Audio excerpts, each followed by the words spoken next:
Big, big round of applause for Mr. Zack Snyder, the entire cast and crew. You guys really knocked it out of the park with this. This was way better. A million times better than what I was expecting. Especially because I was somebody who watched the trailers, so I kind of knew what to expect, but this just blew my mind. Literally. I have watched this film, as of right now, 3 times. 12 hours in total. I have watched Zack Snyder's Justice League. And I have a lot to say. And I'm going to try and make sure this video doesn't go over an hour. But realistically speaking, I have a lot to say about this movie. And about just a lot of things. I want it to be clear. I want it to be very clear that what I have to talk about, no negativity towards this film. I am mad. I am mad and upset because after seeing this movie and looking back at the theatrical cut, like many people, I asked myself, why would they cut this and that and add this and that? When theoretically speaking, they had the footage, they had everything they needed to make sure that the mistakes that happened in the theatrical cut of Justice League wouldn't need to be as bad. And that right there is another video. Like, I could go really into detail about how much Joss Whedon and Warner Brothers changed this film. But I'm going to hold back on that because I want to talk about Zack's movie. I want to talk about all of the great things that came with this movie.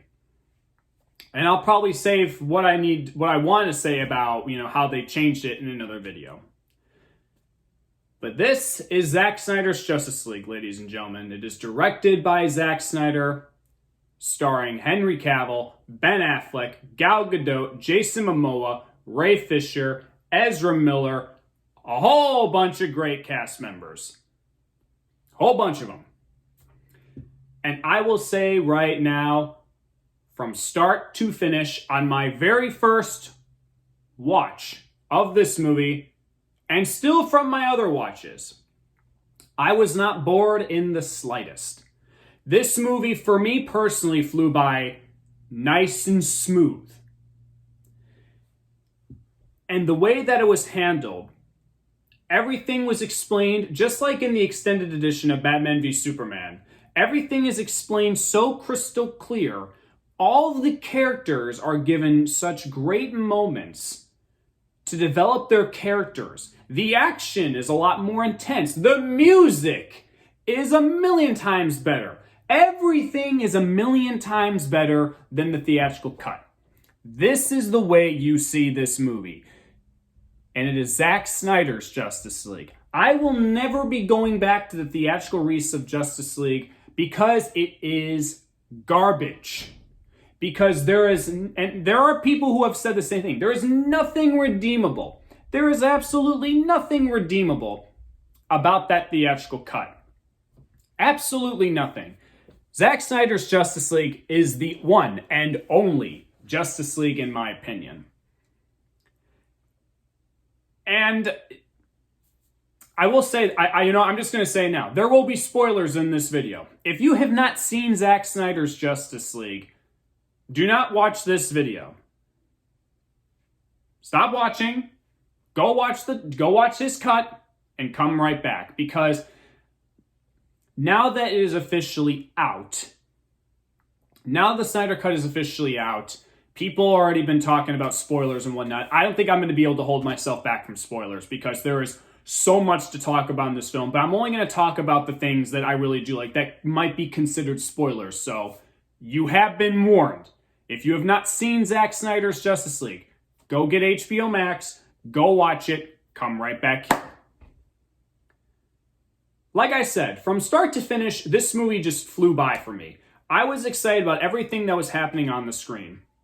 You know, and I was one of those people that was being really nitpicky because before Zack Snyder's movie came out, I went back and I rewatched Man of Steel, Batman v Superman, Dawn of Justice, and yes, I did watch Justice League again because I truly wanted to see if I could pick out all of the changes that were taken from Zack's film and made into that monstrosity.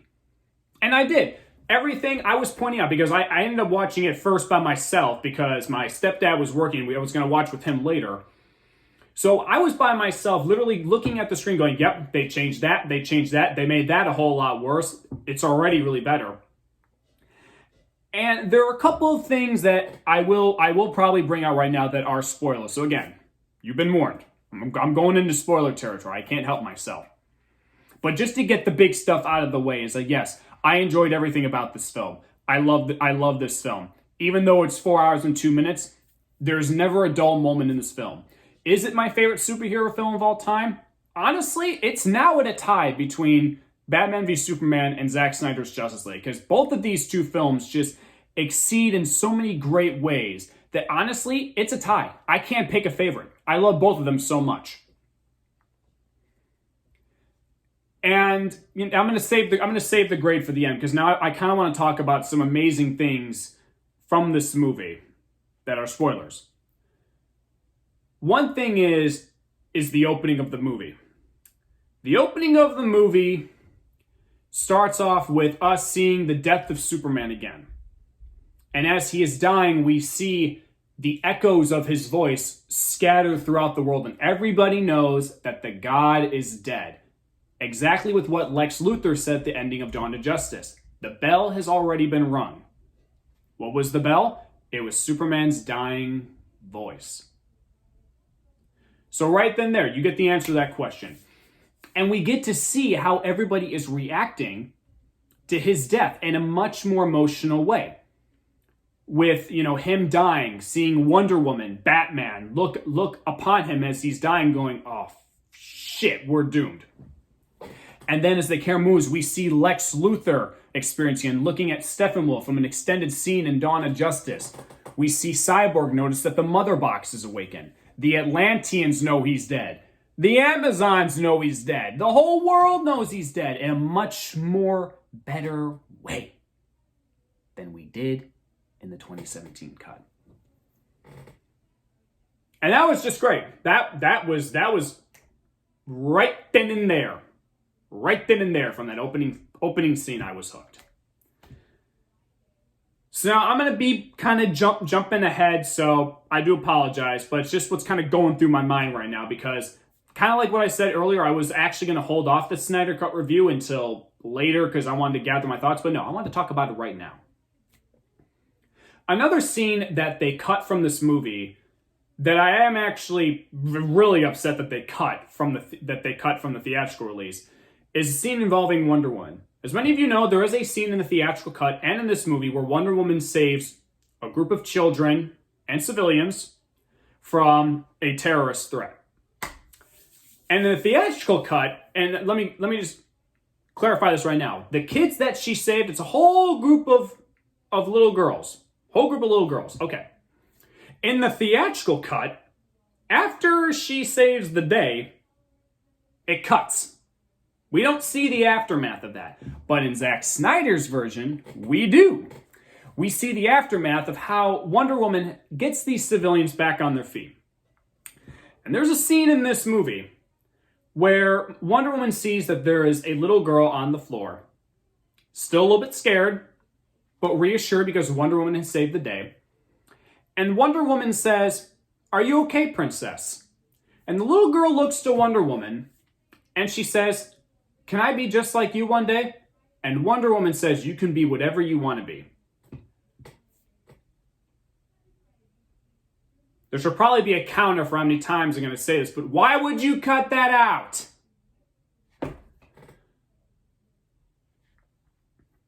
Somebody start a counter and let me know in the comments below how many times I say that. Why would you cut that out? But yes, it was a nice touching moment because we have never really seen that in a superhero movie. Now, we've seen some of that happen and some played out as a joke. But a Wonder Woman film and a little girl asking, "Can I be just like you?" Yes, you can. But apparently everyone's like, "Oh, no, cut that scene out. We got things to move along." Okay.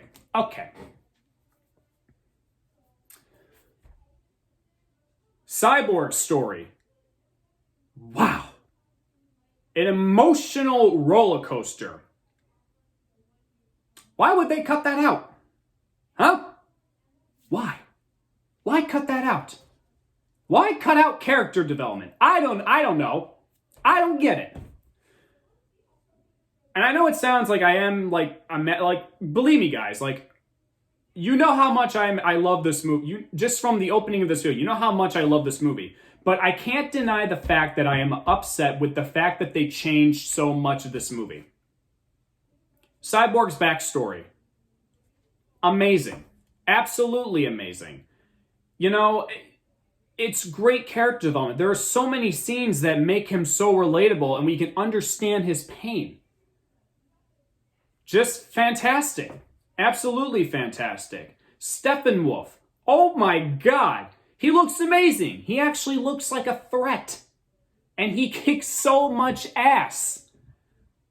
I was blown away how different the battle with him and the Amazons were compared to the theatrical cut.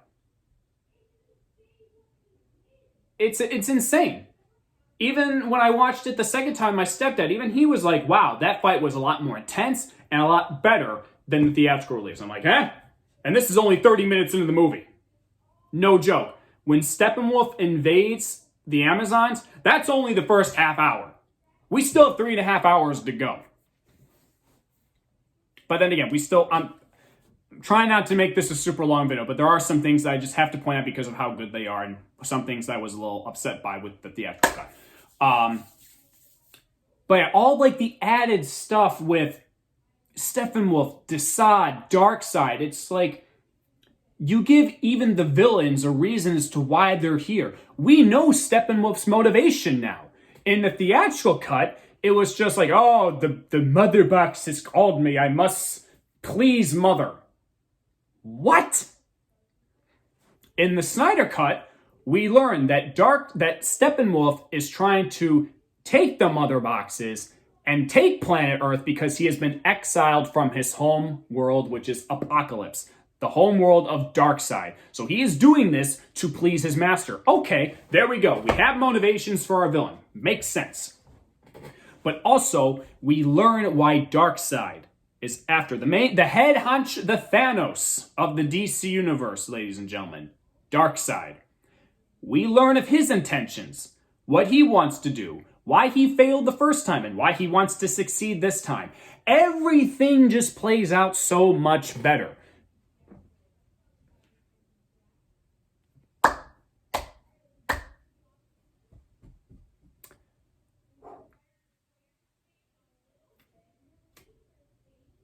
So moving along. Basically, I guess I'm just going to have to make this a separate video just because at this point now I'm rambling. Now I'm just kind of rambling, but there's just so much in this film that just really bothers me with the fact that they cut so much of important information that people would want to know. So now, okay, I'm going to talk about one more scene, and then I'll talk more in depth about the movie itself and give my final thoughts, because I think I'm really going to have to express my differences with all the stuff that they changed in another video.